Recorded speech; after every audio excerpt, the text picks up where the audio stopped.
Aquí comienza Días de Conversación Prime.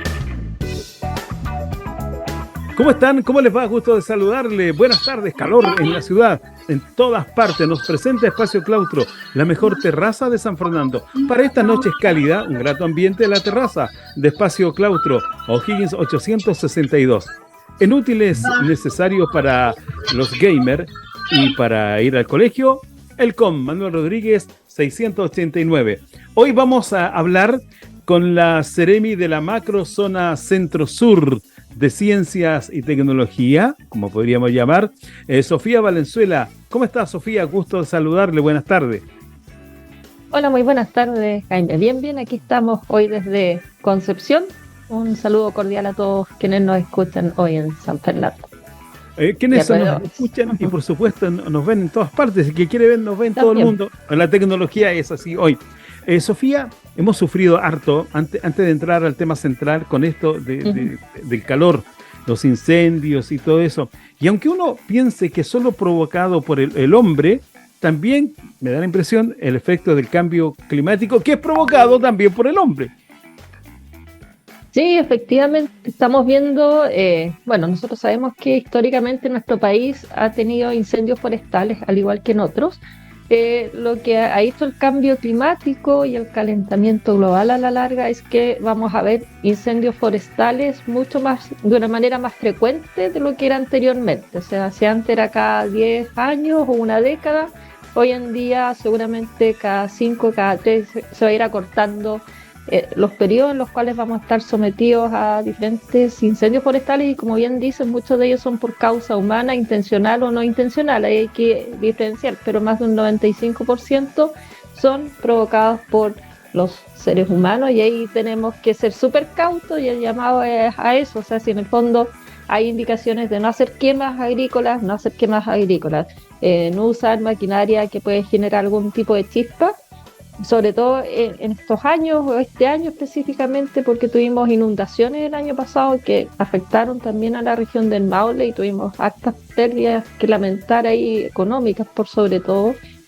a un par de personas que lamentablemente fallecieron, pero a su vez también eso provoca que tengamos muchas, lo que llamamos hoy en día maleza, que crece y que en esta temporada está súper seca y hay también desde un cigarrillo, una botella de vidrio, un pedazo de vidrio, un trozo de vidrio que quede ahí, puede actuar como foco para iniciar un incendio. Entonces el llamado es a que todos y todas estemos súper atentas y si vemos algún tipo de humo o algún foco, llamar a la CONAF 130 de forma inmediata, carabineros o bomberos o PDI, pero todos están disponibles para ir a responder rápidamente.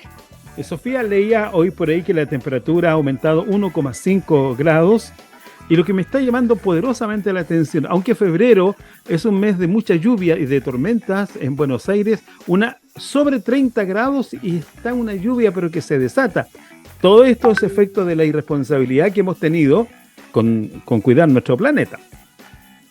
Sí, también, o sea, los eventos que tuvimos el año pasado de inundaciones también, hay sumatoria de varios factores, ¿cierto? El Niño, cambio climático, estos ríos que tuvimos de tormenta, sí, etcétera.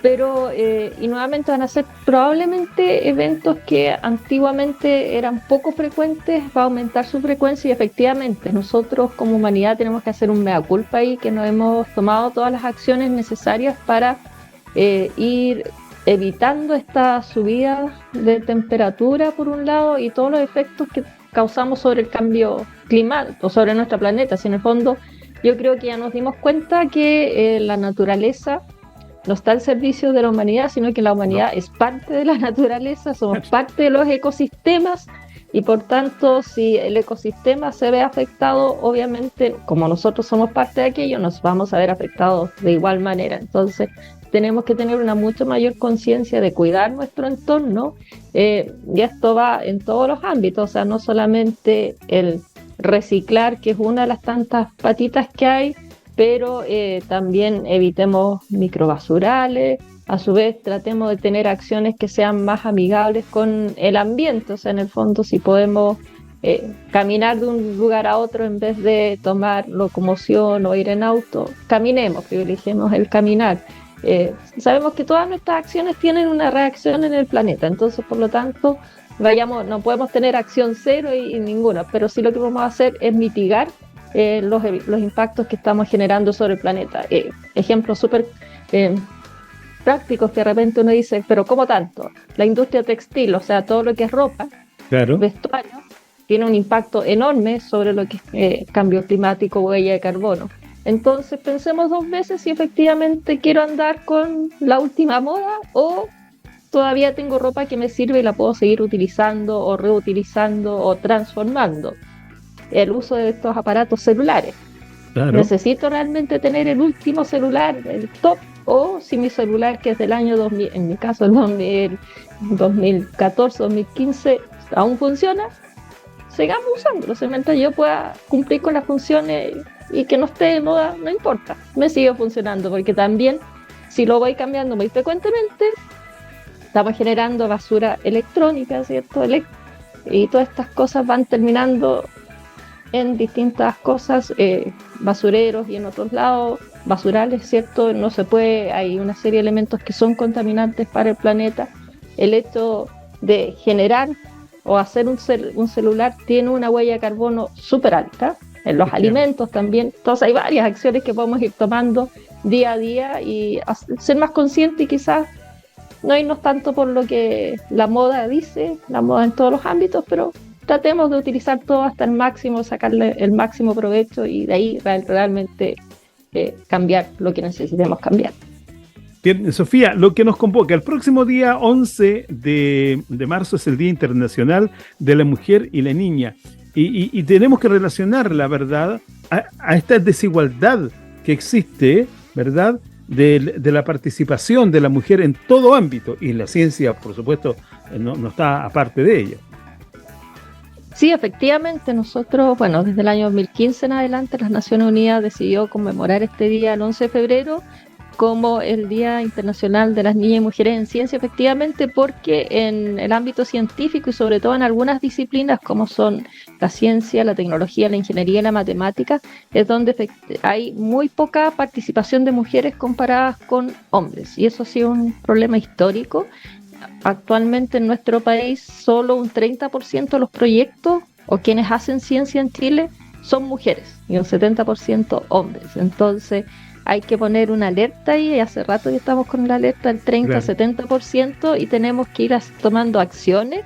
Por un lado, visibilizar, de ahí viene la acción de parte de las Naciones Unidas, que sea un día internacional, donde se vaya visibilizando y reconociendo el aporte que han hecho muchas mujeres a lo largo de la historia en el ámbito científico, que son muchas las historias en las cuales ellas han quedado invisibilizadas. O sea, que los hombres han sido los que se han llevado los méritos de trabajo que ellas han realizado, aportes que ellas han realizado, y eso ha sido una parte, ¿cierto?, de lo que hoy en día tenemos como resultado que hay poca participación de mujeres en ciencia. Claro, porque esa ambición del hombre de ser protagonista en todo ha hecho que la mujer vaya quedando atrás sin darle la fuerza necesaria, los espacios, pero estamos avanzando, estamos tan avanzados en la vida que debemos ser no solidarios, sino que debemos ser realistas, debemos reconocer el trabajo de la mujer y no apropiarnos de él, sino que además compartirlo. Como pedimos que ella comparta nuestros éxitos, bueno, compartamos también nosotros los éxitos de ella. Sí, efectivamente, hay varios ejemplos. Uno de aquellos, el más conocido, diría yo, el que siempre sacamos a colación, es el descubrimiento del ADN. El ADN es una molécula que hoy en día todos sabemos que es como el disco duro de cada uno de nosotros, claro, que tiene toda la información y que hay mucha información y que nos permite ser quienes somos, pero quienes descubrieron la estructura del ADN siempre se dice que fue Watson y Crick, 2 científicos, pero detrás de ellos, o ellos se andaban paseando por Inglaterra y encontraron una fotografía, una radiografía ahí de una doctora, Rosalind Franklin. Ella tenía esta idea de cómo podía ser la estructura, y conversando con ellos, y ellos 1 más 1 = 2. Dijeron, esta es la estructura, entonces publicaron, la dieron a conocer y se adjudicaron el premio Nobel en ciencia y posteriormente Rosalind Franklin, de hecho nunca nadie la reconoció en No, aquella no. época, falleció y murió, ¿cierto? Sin haber recibido ningún reconocimiento hasta posterior a su fallecimiento. Entonces hoy en día, cada vez que cuando yo estaba en la universidad y enseñaba este tema, siempre decía, bueno, aquí el gran mérito se lo debería haber llevado Rosalind Franklin, pero la historia dice otra cosa y hay demasiados ejemplos en ese ámbito. Y claro, hoy en día ya estamos mucho más conscientes de aquello y nuestro Ministerio de Ciencia y nuestro gobierno, que es un gobierno feminista, ¿cierto? También estamos súper preocupados en poder aportar y apoyar más que nada a más mujeres científicas. ¿Cuáles son las acciones que desempeña el gobierno a través del ministerio para visibilizar el trabajo de las mujeres en ciencia? Sí, hemos hecho, de hecho, este año, ahora recién, en enero, se dio a conocer unos cuadernillos que se llaman Inspiradoras, que son 4 libros cortitos que también están disponibles en nuestra página web, donde cuentan la historia de investigadoras chilenas, ¿cierto?, en el ámbito de ciencia, de tecnología, de ingeniería y de matemáticas, para que veamos que realmente hay investigadoras mujeres que hacen ciencia de bastante compleja y de alto nivel. Entonces ahí tenemos varios ejemplos de investigadoras chilenas que están haciendo sus aportes o que han realizado sus aportes en nuestro país y las queremos visibilizar. Y estos cuadernillos les entregamos varias copias a todos nuestros programas Explora a lo largo de todo Chile y ellos van a llevárselos también en marzo cuando vuelvan los niños y niñas a los establecimientos, de los diferentes establecimientos, realizando actividades con el objetivo de este año de ir visibilizando que hay mujeres en ciencia, porque cuando uno va a los establecimientos y habla ¿quién hace ciencia? Bien neutro, ¿qué tipo de persona hace? Siempre Claro. dibuje a alguien que hace ciencia, el 90% de las veces van a dibujar un hombre con el pelo así medio parado, chascón. delantal, encerrado, bien chascón, ¿cierto? En un laboratorio con anteojos, ahí con unas fórmulas locas, pero muy poquitas veces van a dibujar a una mujer. En Chile las mujeres son un 37% de aquellas autoras de revistas de mucha identidad. No las vemos y creo que es labor, ¿verdad?, de que a través del Ministerio de Tecnología, Conocimientos e Innovación podamos poder conocerlas y reconocerlas, que es importante. Sí, y ahí nosotros, bueno, en este año, el año pasado, el 2020 ya, todavía... Sí, todavía lo que estamos pegados. Todavía. El 2023, ¿cierto? También hicimos un reconocimiento a nivel de cada una de las macrozonas de nuestro ministerio. Nuestro ministerio, a diferencia de otros ministerios, tenemos 5 Ceremis solamente a lo largo de todo el país y cada uno a nivel de macrozona, y en cada macrozona se escogió una investigadora destacada. Y en nuestro caso, la macrozona Centro-Sur fue la doctora Javiera Cubillo Almendras, que es investigadora de la Universidad Católica del Maule, obviamente de la región del Maule. Ella nos representa como la investigadora destacada de la macrozona, así que estamos súper contentos por aquello, porque ella también trabaja en el ámbito de las ciencias sociales. Así que cuando uno piensa en ciencia, no pensemos solo en ciencias en el naturales, laboratorio. en otras, en laboratorio, pero también en ciencias sociales. Así que ahí también estamos trabajando con eso para visibilizar. Tenemos que, mientras más veamos científicas, yo creo que vamos a ir cambiando esta percepción de que las niñas sí pueden ser científicas si es que así ellas lo desean. Claro, porque además aquí hay un compromiso que debe asumir Corfo, por ejemplo, de apoyar la innovación en tecnología, en ciencia hacia la mujer, de poder equilibrar a la brecha que es altísima y motivar, porque si privilegiamos, aunque pueda parecer injusto para algunos, no es que le dedican mucha plata a las mujeres, no, equilibremos, 50 para hombres, 50 para mujeres y desarrollemos. Sí, eso nosotros este año, por segundo año consecutivo, desde el Ministerio de Ciencia, a través de nuestra Agencia Nacional de Innovación y Desarrollo, entregamos 50% de becas de doctorado nacionales para hombres y 50% para mujeres. Si bien el año pasado generó un poquito de ruido, sobre todo de parte de los hombres, porque decían, ya, pero es que yo podría haberme ganado una beca y se la dieron a una mujer por cumplir la paridad. Pero la verdad es que uno dice, bueno, si pensamos en las universidades, las principales universidades en Chile tienen más de 100 años. Por lo Claro. tanto, llevamos más de 100 años en las cuales los hombres han tenido protagonismo, han tenido muchas oportunidades. ¿Y qué, y qué es lo que estamos haciendo ahora? Estamos haciendo cambios pequeñitos, o sea, no significa tampoco que van a quedar tantos hombres afuera, pero se da un cupo adicional para que las mujeres puedan ir equilibrando la cancha y que al minuto de iniciar, por ejemplo, estudio de doctorado, tanto mujeres como hombres tengan exactamente la misma oportunidad. O sea, si damos la beca en forma paritaria, estamos igualando la cancha. ¿Y por qué no podríamos pensar dar un poquito más de beca a mujeres que hombres? Pero ya decidimos hacerlo en forma paritaria, porque de otra forma vamos a seguir con esta brecha. O sea, si queremos acortar la brecha, tenemos que tomar acciones. Y en ese sentido, nuestro ministerio dijo ya, aunque dijimos algunas personas que se quejen en el camino, pero bueno, hay que hacerlo, o sea, en el fondo, y así también hay hartos concursos para distintos proyectos, los cuales se bonifica por el hecho de llevar una mujer que sea directora del proyecto, sobre todo además se bonifica también si son desde regiones, porque sabemos que gran parte de la inversión en investigación y desarrollo se queda en Santiago, muy poquito en regiones, y lo que se queda en regiones normalmente es liderado por hombres y no tanto por mujeres. Entonces, también ahí estamos haciendo acciones en ir bonificando para que las mujeres puedan dirigir más proyectos y sobre todo desde regiones, que es donde cuesta mucho más que en Santiago. Así que estoy totalmente de acuerdo contigo, Jaime, que tenemos que ir tomando acciones, lo estamos haciendo. Llevamos más de un siglo de la otra forma, así que si nos dan un espacio, claro, nos dan un espacio de 5 o 10 años para poder equilibrar un poquito la cancha, yo creo que nadie se enoja.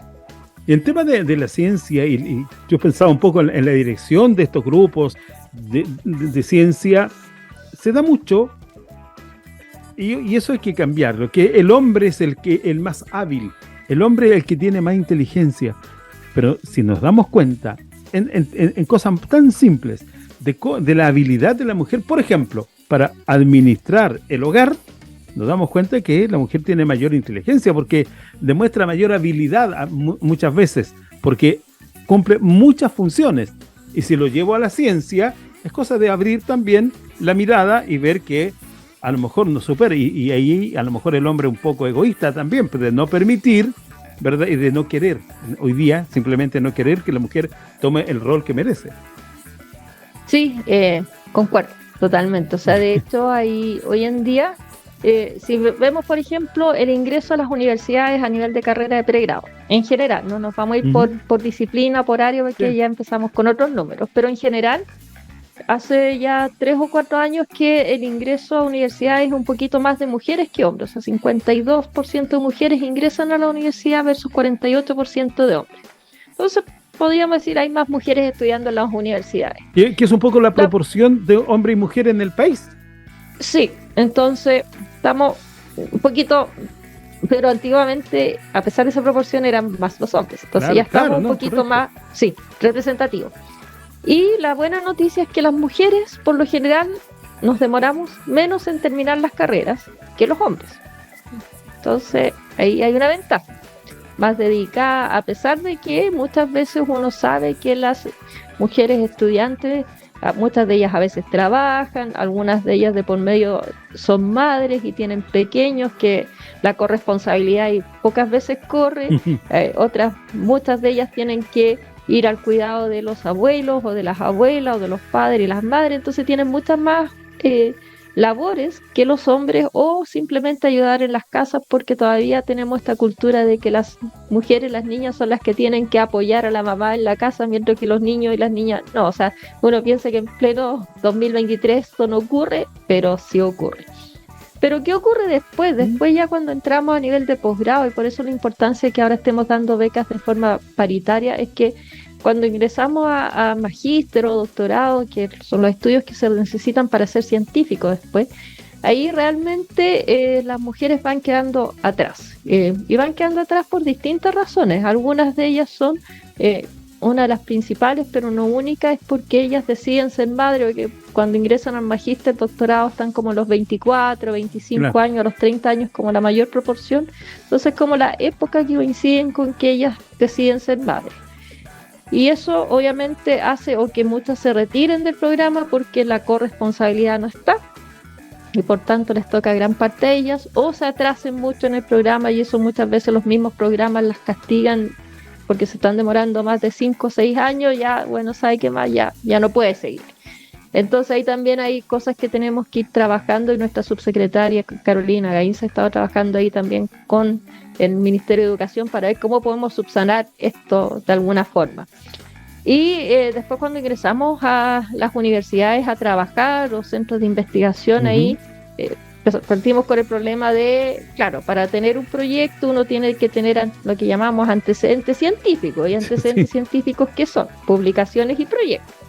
Y como las mujeres o han sido madres o tienen que dedicarse a trabajo, cuando ingresan a la universidad les dan más clases, les dan más, como decía, son buenas administradoras, entonces le dan harta pega administrativa. Exacto. Y les queda poco tiempo para dedicarse a la investigación.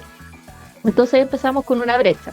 Pero esa exigencia, la exigencia esa de tener una experiencia debiese cambiar porque no te la dan y evaluar el proyecto o la idea del novato o novata en este caso de la misma forma que evalúa el otro.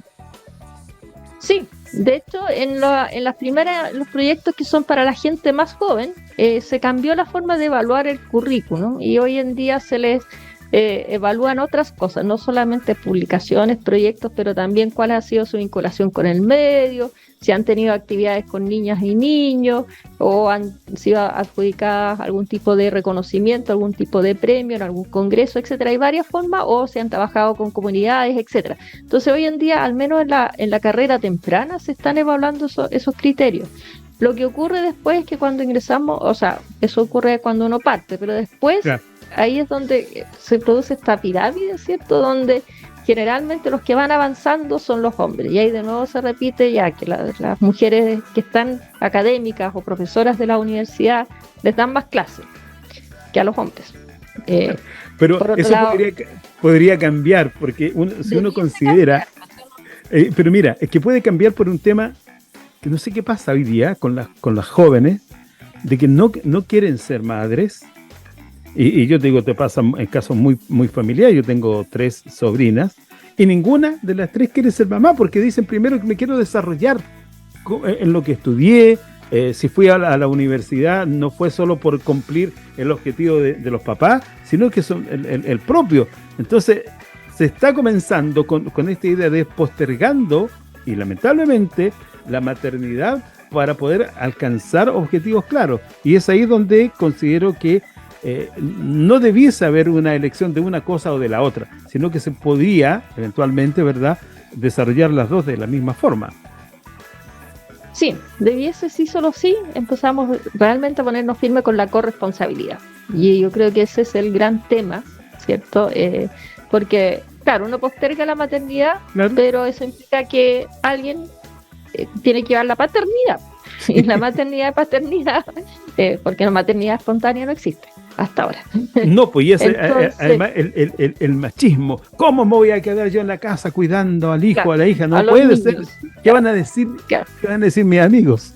Entonces tenemos que ir cambiando la corresponsabilidad. O sea, en el fondo, si un niño se enferma o la niña se enferma, ¿por qué no puede ser el padre el que se queda en la casa cuidándolo? ¿Y por qué tiene que ser normalmente la mamá? Si un niño o la niña se enferma en el colegio, ¿por qué la mayoría de los casos llaman a las mamás? ¿Por qué no se les ocurre llamar al papá? O sea, en el fondo, porque se asocia el cuidado del niño con la mamá. ¿Quién puede cuidar mejor del niño? Entonces, claro, ahí tenemos que ir avanzando. De a poquito ya se han ido, en algunas parejas más jóvenes, se ha ido dando un poco más eso de dividir las tareas de la casa, y no es que uno ayude al otro, sino que son tareas que tienen que ambos igual responsabilidad, ¿cierto? Hay que repartirlas.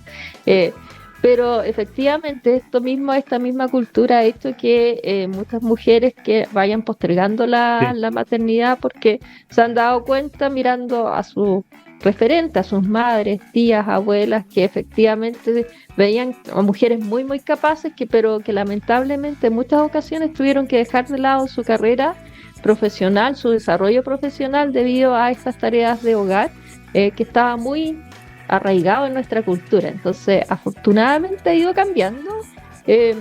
Estamos tomando quizás el modelo de los países europeos, donde esto implica obviamente una baja tasa de natalidad, lo cual trae consecuencias también negativas a desarrollo como país. porque tiene una serie de mirada a un mediano largo plazo, ¿cierto? Quiere decir que vamos a tener menos personas que van a estar soportando la economía del país versus la población que va envejeciendo. Pero bueno, hay que ir de a poco cambiando la estructura, la cultura también, y yo creo que en el ámbito científico estamos tomando las primeras medidas en este sentido como para poder contar con más mujeres en ciencia. Nuestro ideal es que lleguemos 50%, 50%. Para eso estamos haciendo tareas como acciones como tomando... Claro. Dividiendo las becas, por ejemplo, dando mayor puntaje para que mujeres postulen a proyectos, visibilizando a mujeres que son destacadas en sus ámbitos, que muchas veces las mujeres somos malas para cacarear, como digo yo, para contar nuestros éxitos, mientras que los hombres sí los cuentan, super capo, y si una mujer lo cuenta, es como, ya, se cree mucho. Como un ser extraordinario. Claro, es como que no, ya. Entonces, claro, tenemos que aprender a creernos la historia, a creer que somos capaces de hacer muchas cosas, tan